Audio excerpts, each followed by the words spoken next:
So ayan, magandang hapon po sa inyong lahat mga idol. Welcome back pong muli sa ating panibagong vlog sa ating YouTube channel, Mr. M's TV Official.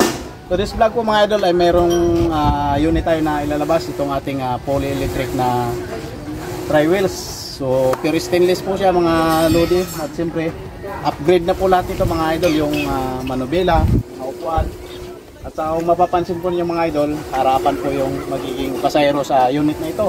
At saka bukod doon mga lodi, na-upgrade na rin po yung kanyang side mirror. Siyempre kasama na rin po dyan mga lodi yung kanyang wiper. At bukod sa lahat, naka-solar panel na po tayo mga lodi, yung pinakabubong natin. At siyempre, mayroon po yung protection dito sa ilalim. Papakita natin. Ayan. Yan o.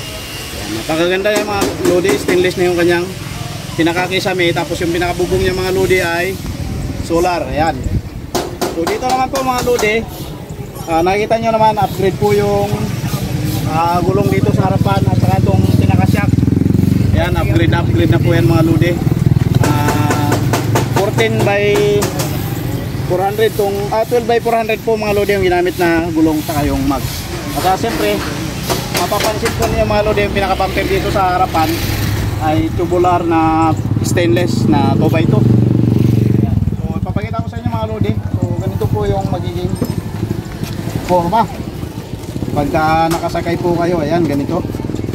So ito yung protection sa driver para merong harang sa kabilaan. Siyempre style motorcycle na po yung ginamit ni Idol. So ito po yung panel ng ating unit. Ayan. So, ano pa? Kasi ito pa pala mga lodi, papakita ko sa inyo yung lagayan ng battery. Dito po pala ng lagayan. Ayan. So ito po yung battery na ginamit mga lead acid mga lodi. Ayan. Ayan. Tapos ito na rin yung pinakaupuan at ito yung sandalan. So dito naman tayo sa likuran. So ayan dito mga lodi, yung flooring po nito ay 4 feet po yung kanyang lapad. So isang isang checkered na stainless yung kabuuan na lapad niya mga lodi. Kaya halika dito idol. Papakita natin yung papakita namin yung kanyang pag-upo para makita ng mga idol natin na malayo yung tuhod. Ayan. So, napaka-komportable at saka napaka-layo sa ulo. Ayan. Bali ang pasahero po nito mga lodi ay tatluhan po kabilaan, bali 6 plus driver. So 7 po yung pasahero. Ayan. Siyempre mga lodi, meron na po tayong nilagay ditong tail light. So ayan, kabilaan po yan. Bali may panel din po tayo, hindi pa lang po natin nakikakabit.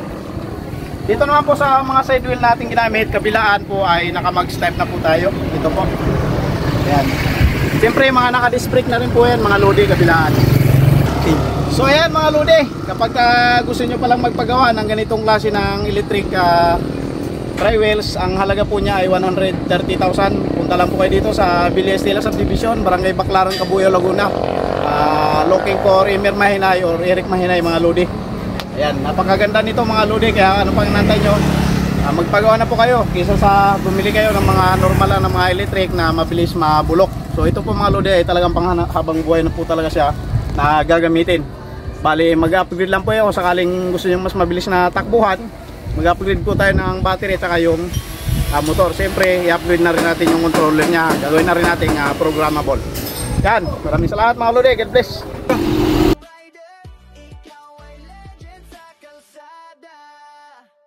Pangkaraniwan na bike, transform to a stram. Imagination mo lang ang limit sa design. Sa FYE welding shop, gaway de kalidad. Modification, masters, production, bees. Ang pangarap, pinagsama ng FYE. De kalidad na servisyon para sa lahat. Custom rides that turn heads.